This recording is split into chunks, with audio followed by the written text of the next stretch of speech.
আপোনালোকে জানে যে কেইটামান অত্যন্ত গুৰুত্বপূৰ্ণ কথাৰ কাৰণে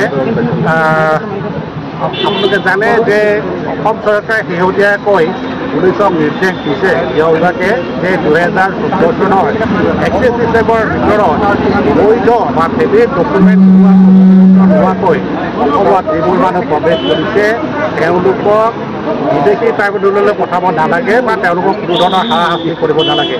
এইটো এটা অত্যন্ত বিপদজনক কথা, কাৰণ মুখ্যমন্ত্ৰীয়ে কৈছে যে তেওঁ লাখে লাখে মানুহ আহিব বুলি আশা কৰিছিলে কাহ প্ৰয়োগৰ পিছত, কিন্তু 8জনে আহিলে মাত্ৰ। আমি ক'ব বিচাৰোঁ মুখ্যমন্ত্ৰীয়ে কেতিয়াবা সঁচা কথা কৈছে নেকি? 1971 চনৰ 31 মাৰ্চৰ ভিত্তিবৰ্ষ হিচাপে লৈ ৰাষ্ট্ৰীয় নাগৰিকপঞ্জী বা NRC প্ৰস্তুত কৰা হৈছিলে। তাৰ পৰা 19 লাখ মানুহ বাদ পৰিছিলে আৰু আমি জনামতে জানিব পৰা মতে তাৰ 13 লাখ মানুহে হিন্দু আছিলে। এই হিন্দু মানুহখিনিক নাগৰিকত্ব দিবৰ কাৰণে নাগৰিকত্ব সংশোধনী আইন বা কাহ প্ৰণয়ন কৰা হ'ল। এতিয়া 2014 চনলৈকে যদি কাকো হাৰাশাস্তি বা বিদেশী ট্ৰাইব্যুনেললৈ পঠাব নালাগে, তেতিয়াহ'লে নাগৰিকপঞ্জীৰ পৰা বাদ পৰা এই 13 লাখ মানুহে অসমত থকা নাগৰিকত্ব পাব, থকা খোৱাৰ সুবিধা পাব, সম্পদৰ ব্যৱহাৰ কৰিব পাৰিব।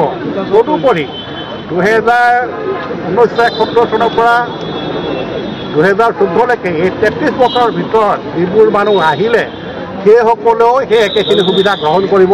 কোনোবাই ক'ব নেকি আজি যদি মই আহিছোঁ মই ক'ম নেকি মই 2014 চনৰ পিছত আহিছোঁ? নেচাৰেলি মই ক'ম মই 2014 আগতে আহা। গতিকে পুলিচে তাত কোনো ইণ্টাৰফেয়াৰ কৰিব নোৱাৰে। এইটো অসমীয়া জাতিৰ কাৰণে অত্যন্ত বিপদজনক কথা হৈছে। আমি ইয়াক গৰিহণা দিছোঁ। আমি এনেধৰণৰ চৰকাৰৰ সিদ্ধান্ত প্ৰত্যাহাৰ কৰিবৰ কাৰণে দাবী জনাইছোঁ। আৰু আজিৰ এই যি সমাৱেশ বা আজিৰ যি বিক্ষোভ কাৰ্যসূচী তাৰ যোগেদি আমি সেইটোৱে প্ৰমাণ কৰিছোঁ বা দাবী তুলিছোঁ।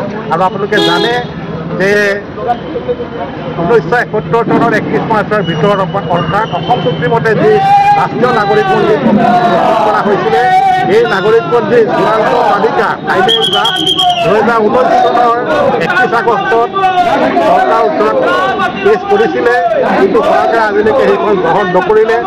গ্ৰহণ নকৰি চৰকাৰে সেইখন পেলাই থৈ দিছে। কিন্তু শেহতীয়াকৈ চৰকাৰে কি কৰিছে জানে যে ফাইনেল ড্ৰাফ্ট NRC ৰাষ্ট্ৰীয় নাগৰিকপঞ্জীৰ ফাইনেল ড্ৰাফ্ট বা চূড়ান্ত তালিকাত নাম থকা মানুহ কেইটামান চৰ্ত সাপেক্ষে তেওঁলোকৰ নাম থাকিব লাগিব, ID কাৰ্ড থাকিব লাগিব ইত্যাদি ইত্যাদি, আধাৰ কাৰ্ড দিয়াৰ ব্যৱস্থা কৰিছে। এইটো চৰকাৰৰ এটা স্ববিৰোধী কথা। যদি নাগৰিকপঞ্জীখন গ্ৰহণেই কৰা নাই তেনেহ'লে সেইখন এখন গ্ৰহণ নকৰা বেআইনী অসাংবিধানিক তথ্যৰ ওপৰত ভিত্তি কৰি কেনেকৈ আধাৰ কাৰ্ড দিব?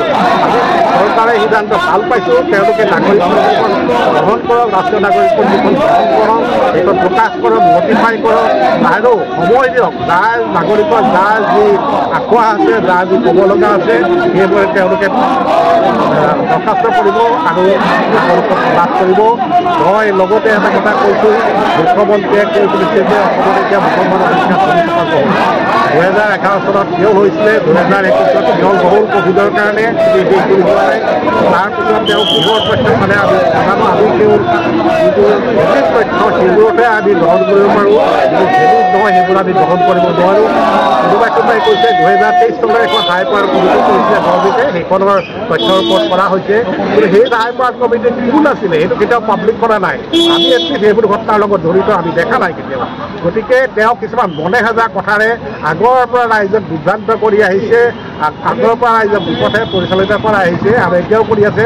আমি মুখ্যমন্ত্ৰীক তেওঁৰ এনেকুৱা সাম্প্ৰদায়িক প্ৰচাৰ বন্ধ কৰিবৰ কাৰণে দেশখনৰ শান্তি সম্প্ৰীতিৰ স্বাৰ্থত দাবী জনাইছোঁ আৰু তেখেতৰ এই বক্তব্য আমি গৰিহণা দিছোঁ। ধন্যবাদ।